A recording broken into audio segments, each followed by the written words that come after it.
This is the Universal Wrestling Podcast. Inside the ring, outside the ring, it's all here. We're talking about the greatest sport of all, professional wrestling. Come on!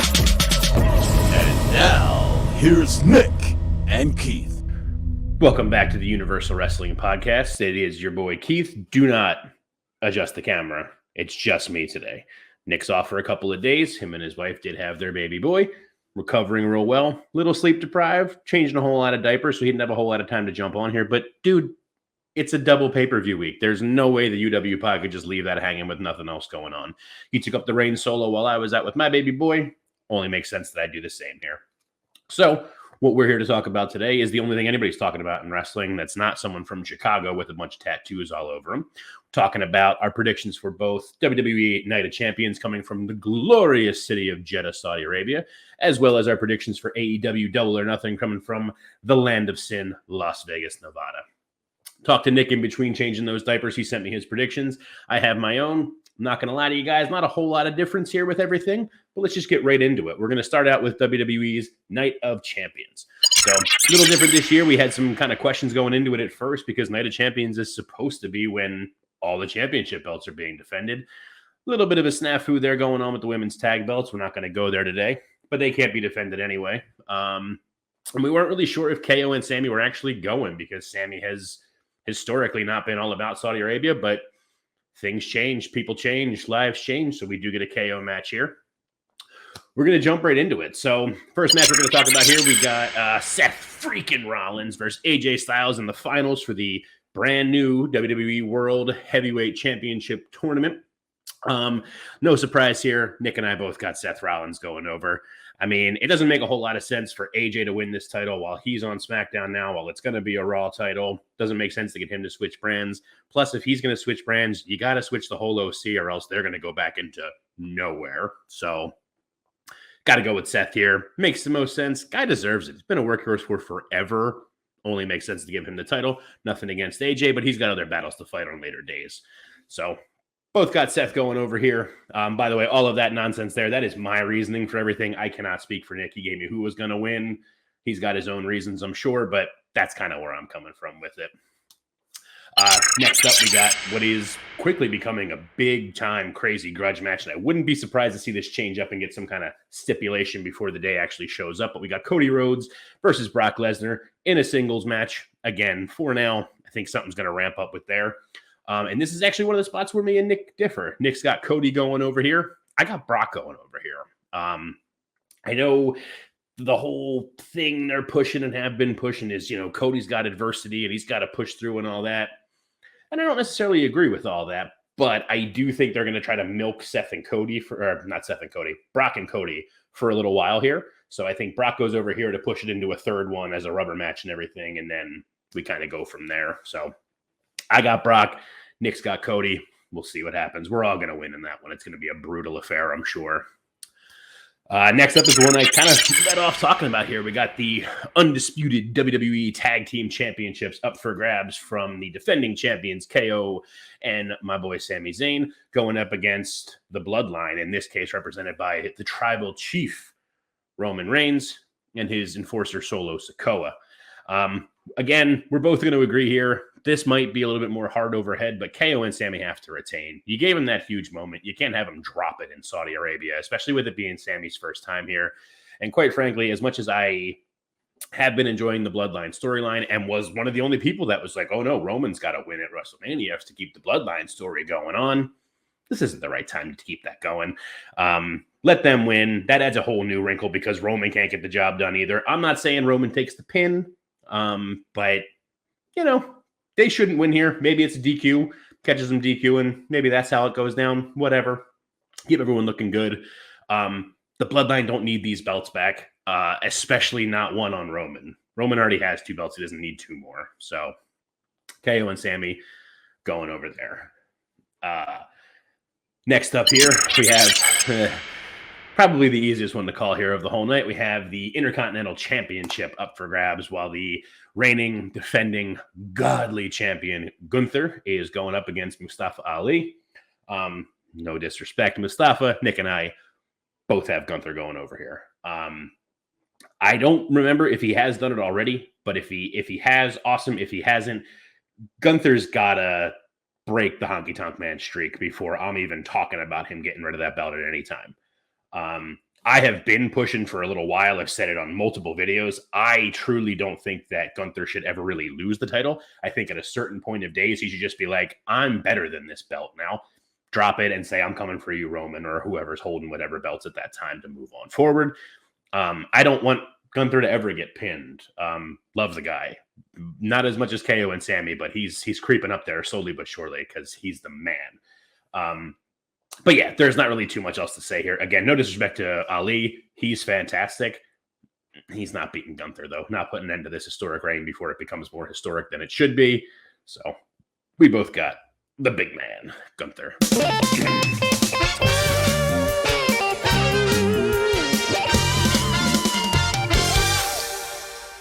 Next up, we got the first of 2 women's championship matches. So first, we're going to start out here with the Raw Women's Championship on the line as the reigning defending Bianca Belair takes on Asuka.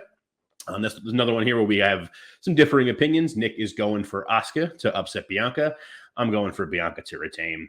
I just think if you're not going to have Asuka win at WrestleMania over Bianca, you can't give her that win in Saudi Arabia out of nowhere. Much in the same way that it's not necessarily yet to the same prestige that Roman's at, but like Bianca is on this record-setting title reign with the Raw Women's Championship. You need a bigger show, a bigger everything for that to end. Now, again, we're not talking the specifics of Nick. Maybe Nick is saying here that Asuka wins by DQ because Bianca turns heel. And I love that. I'm always going to talk about Bianca turning heel anytime we talk about Bianca because I want that. Don't know if that's where he's going from here. My point, and maybe I'll be wrong by saying Bianca's going to win because maybe that is what's going to happen.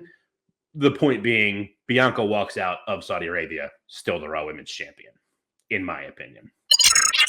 And then following up with that, we also have the SmackDown Women's Championship on the line as the defending champion, Mommy Rhea Ripley, is taking on Natalya. And I know I just said a little bit ago that maybe the most foregone conclusion was Gunther against Ali, the easiest one to predict. Might have misspoke. I forgot this match was here. We clearly both have Mommy. Rhea retains. Just started the title reign at WrestleMania.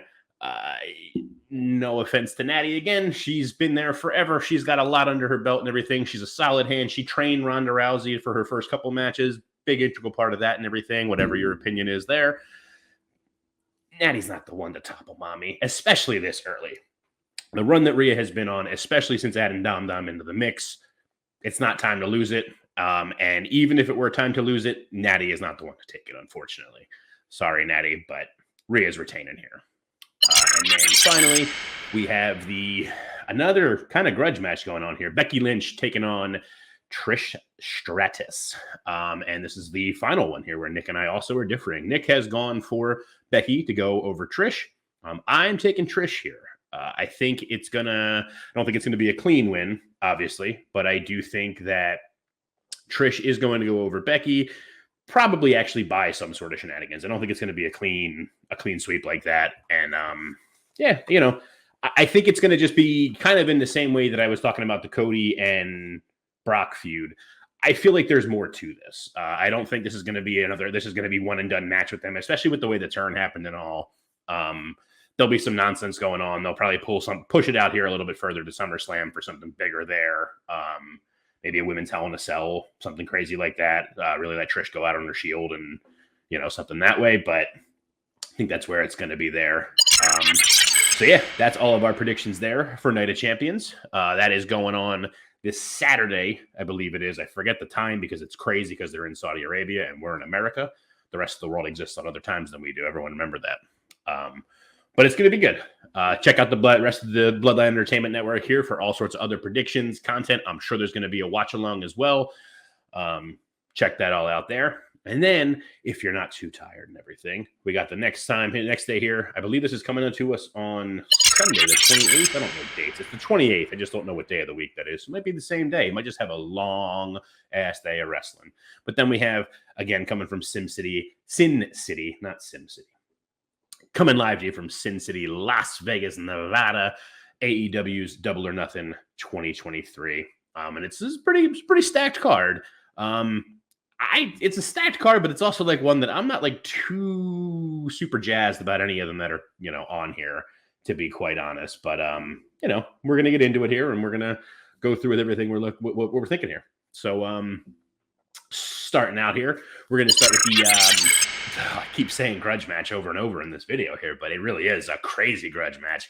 Adam Cole versus Chris Jericho in an unsanctioned match with Sabu as the special guest enforcer. I'll give you $1 million if you called he was the one that was showing up for that on Wednesday night. Because you didn't. Nobody did. I don't think Sabu knew he was going to be there on Wednesday night until like Wednesday afternoon, probably. So that was crazy. Anyway, one of the first ones here, we're starting out strong where Nick and I are on opposite ends of the spectrum here. Nick has Adam Cole going over here. I actually have Jericho going over here. I do think it would be good for Adam Cole returning to have that good rah-rah babyface win. I think that's coming though. And adversity and all that. We love adversity in a storyline. Jericho's got the whole JAS behind him. It's an unsanctioned match. Like, there's a lot that's going to happen toward Cole to make that happen. I know Roddy's back, and maybe we see a return of Kyle O'Reilly to prove me wrong. That'd be huge.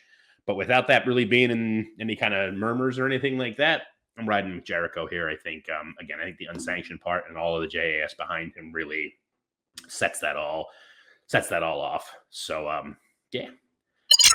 Next up, we're going for the Firm, which in this case, where the representation of the Firm is going to be Ethan Page and the Guns taking on the Hardys, Matt and Jeff. And it was supposed to be Isaiah Cassidy, but he's still hurt. So now it's going to be Hook. So Hardy Party versus the Firm. If the Hardys win, Ethan Page's contract gets taken over by the Hardys. Nice little 6-man tag. Nothing a little bit crazy here. Yeah, we're on opposite ends of the spectrum here again. Matt's got the Hardys going over. I think the Firm is actually going to take it. I think I don't really feel. I'm not feeling the pairing of Adam Page with them, or not Adam Page, Ethan Page with the Hardys so much. They had their thing going on when like Matt was forced to be in with the Firm and everything like that. But since Jeff's return, then they're kind of doing their own thing with Isaiah and all that. I don't really need Ethan Page around. Plus, I feel like if it happens, it eventually turns Ethan Page face, which I don't need. I want Ethan Page heel forever. Ethan Page is such a good heel. Keep him that way. Maybe not a clean win again, but Ethan and the Guns going over here, in my opinion. Nick's got the Hardys. So next up then, we have the TBS Championship match as the dominant defending champion Jade Cargill is going one-on-one once again here with Taya Valkyrie. Another one here where are we? Yeah, no, not one. Not one where we're differing. We both got Jade going over here. Nothing but love in the world to Taya Valkyrie. She's been probably the only person up to this point that has seemed like a legitimate threat for the TBS Championship. There's a very good chance we're both wrong. Actually, that's how good she's been leading up to this. I don't think she's the one to take it. I'm in the boat that it should have been Willow months ago. But what do I know? I'm a dude in a room, not someone who owns a company. So leave that aside. I'm also still holding out so much hope that Jordan Grace is going to show up one day and just murder Jade. And she's going to be the one to dethrone her. That would be huge because that's what I want in the world. But can't all have what we want. But either way, it's not time for Jade to drop it yet. I mean, maybe it actually is, but I don't think Ty is the one to take it. She could be, but I don't think it's the time. I don't think it's happening. Neither does Nick, quite frankly. Then we're going in next here with the 21-man Blackjack Battle Royal for the AEW International Championship. The defending champion, Orange Cassidy, is going up against, bear with me here for my listy list. So we got Orange Cassidy. We have going against Ricky Starks, the Butcher, the Blade, Bandito, Commander, Lee Moriarty, Big Bill, Arya Daivari, Tony Nese, Chuck Taylor, Trent Beretta, Kip Sabian, Rey Fenix, Pente El Zero Miedo, Swerve Strickland, Brian Cage, Jay White, Juice Robinson, Keith Lee, and Dustin Rhodes.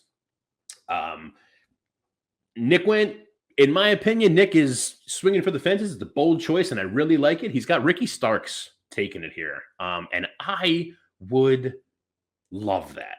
Would absolutely love that. But I'm sticking with the champion retainer. OC is going to retain. Orange Cassidy is going to keep the belt. I think he's keeping it just because I don't feel like we've gotten enough anything going on with anyone who's held the international / all Atlantic championship at any point. We haven't had like a full-on champion. We haven't seen it really enough. OC's definitely done a way better job here, like defending it kind of on like a weekly basis. But like, I feel like if you're going to have it, especially the way AEW runs, where like there are people go kind of everywhere. They're not WWE, where it's like you're in WWE, you work for WWE, you have to get, permission from God to have Shinsuke Nakamura go over to Noah for a couple of matches. Like, no, AEW guys show up everywhere all the time.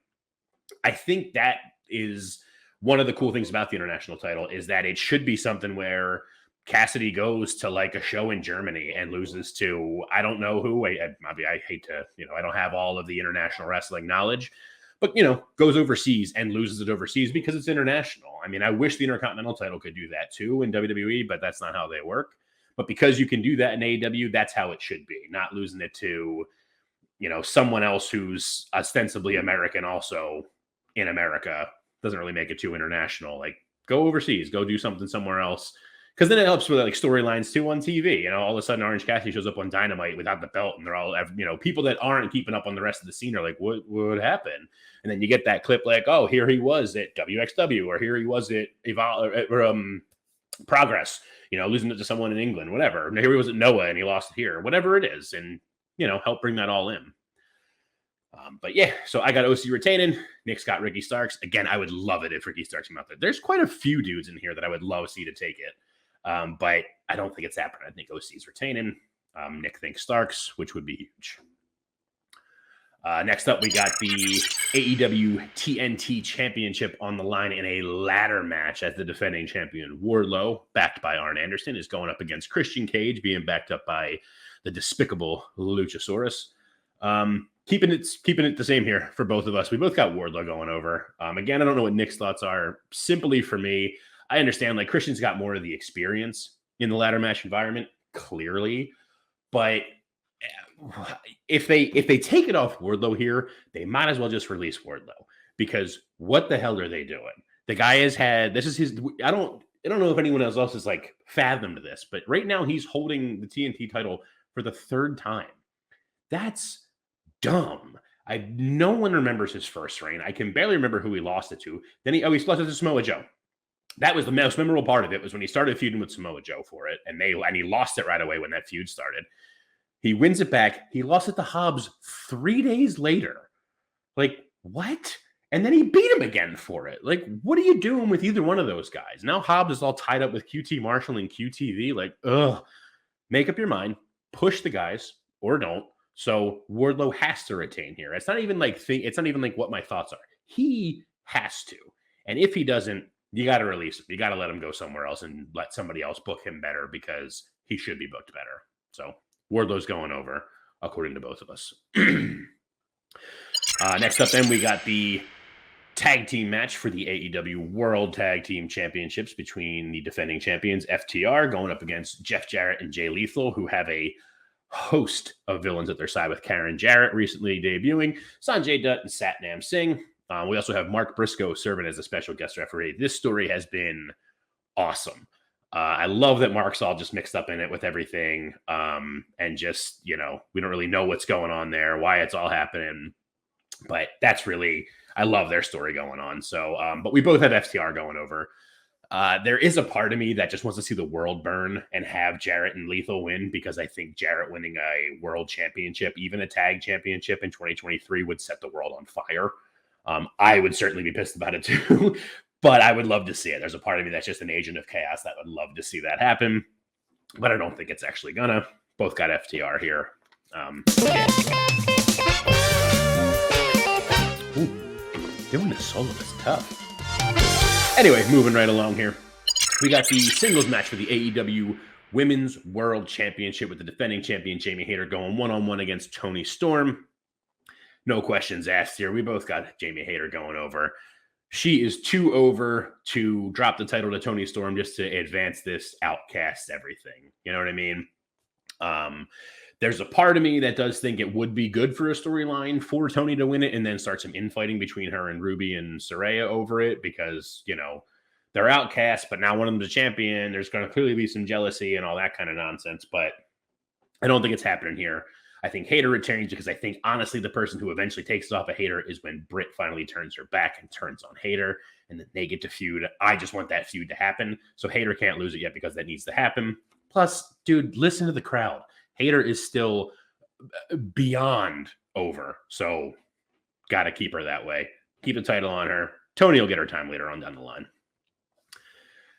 Next up, we have the not quite the main event, but it might actually main event because it's probably going to be partially cinematic. But we have the Anarchy in the Arena match between the Blackpool Combat Club, which is, in case you haven't been paying attention, Bryan Danielson, Jon Moxley, Claudio Castagnoli, and Wheeler Yuta versus a newly full-strength formed Elite with Kenny Omega, Matt and Nick Jackson, the Young Bucks, and then our boy Hangman Adam Page. This is one we're differing on here. Nick's got the BCC going over, and I completely understand why he does.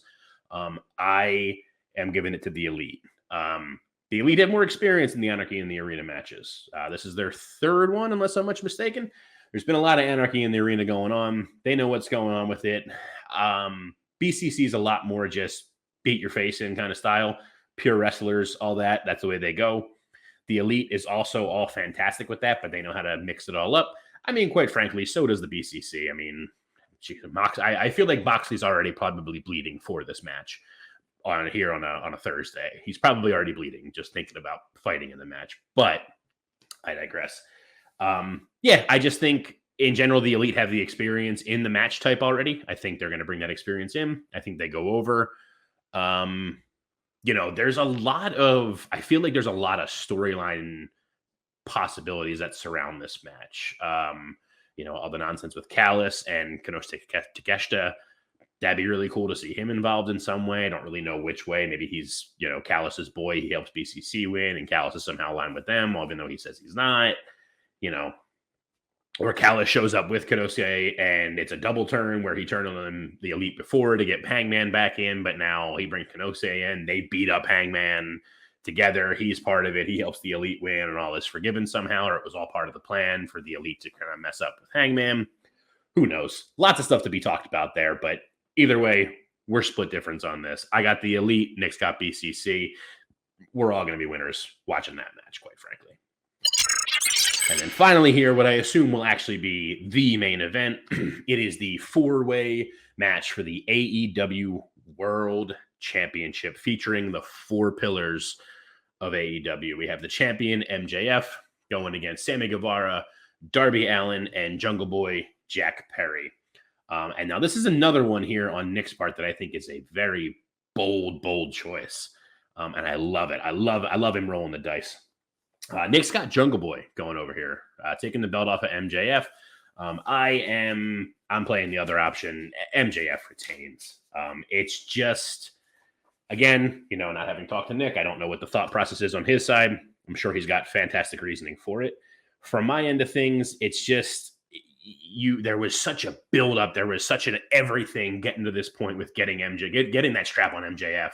And then he got it, and he got the custom belt, and then all this everything, and you build it up so much, it's not time to lose it yet. He's got to have a longer reign. Plus, him winning this think about the friggin' promos from him when he retains this. Like, oh, I'm the one who talked about there being four pillars, and I just crumbled three of them. Even if he doesn't win clean. I don't think it's going to be a clean win. It's a four-way. Everything is all going to be involved. He is going to kick dicks left and right.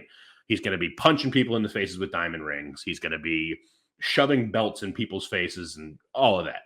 He's got every advantage to go to help him win, which is why I think he's going to. It's going to be a further cementing of star status for all four of them. But MJF's going to come out on top here.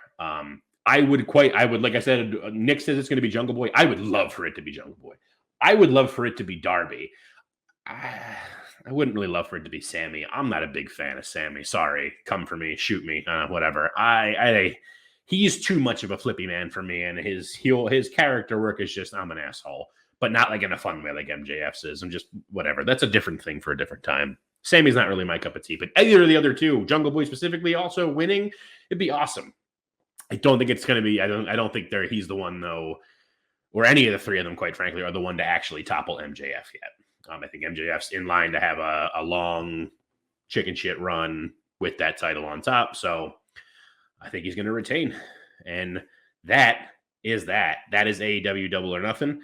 Like I said, that is going off on this Sunday. I was right, maybe, I think. I don't remember what I said now in the beginning, but it is going off this Sunday, May 28th, from Las Vegas, Nevada.